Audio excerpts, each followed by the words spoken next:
Monsieur Deneuil, vous êtes sourcier professionnel. Est-ce que vous pouvez nous expliquer en quoi ça consiste et surtout comment vous faites pour rechercher l'eau? Moi, je suis sourcier professionnel, mais ancestral. Je précise bien ancestral, c'est-à-dire à l'ancienne, avec une baguette en bois. D'accord, donc vous cherchez l'eau, vous êtes installé au Temple-sur-Lot et vous cherchez l'eau donc souterraine dans quel but? Je recherche de l'eau, je recherche les sources, les veines d'eau pour l'irrigation, pour l'alimentation des maisons, pour l'usage des animaux, dans le but de faire un puits ou avoir de l'eau domestique. Et vous faites ça, vous, uniquement avec cette baguette en bois? Uniquement avec cette baguette en bois. Bon, je me sers des fois du pendule pour affiner mes recherches. Mais en principe, ma baguette me donne toutes les consignes pour la réalisation d'un ouvrage. Alors vous êtes aussi un sourcier raisonné et raisonnable?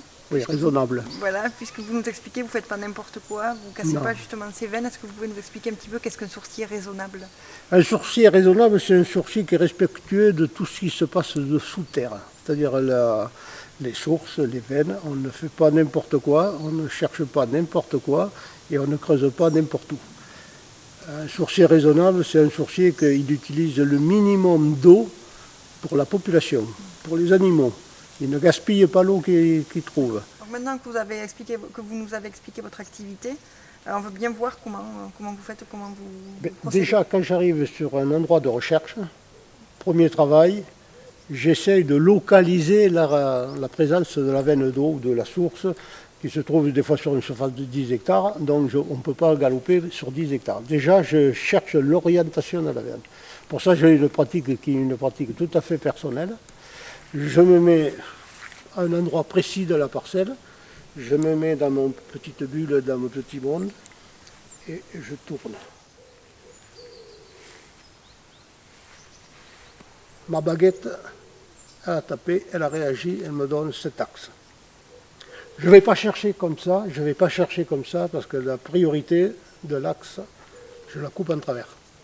Donc je vais chercher ce qu'elle m'a indiqué dans la bonne direction.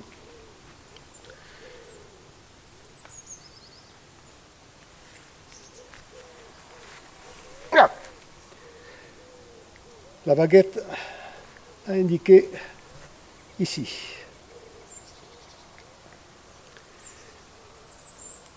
Maintenant, je vais calculer la profondeur où passe la veine d'eau.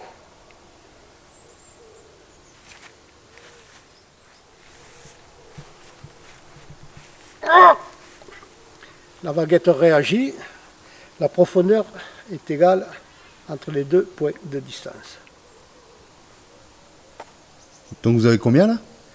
Il suffit de mesurer 1 mètre, 2 mètres, 5 mètres. L'eau se trouve à 5 mètres. Profondeur maxi 5 mètres.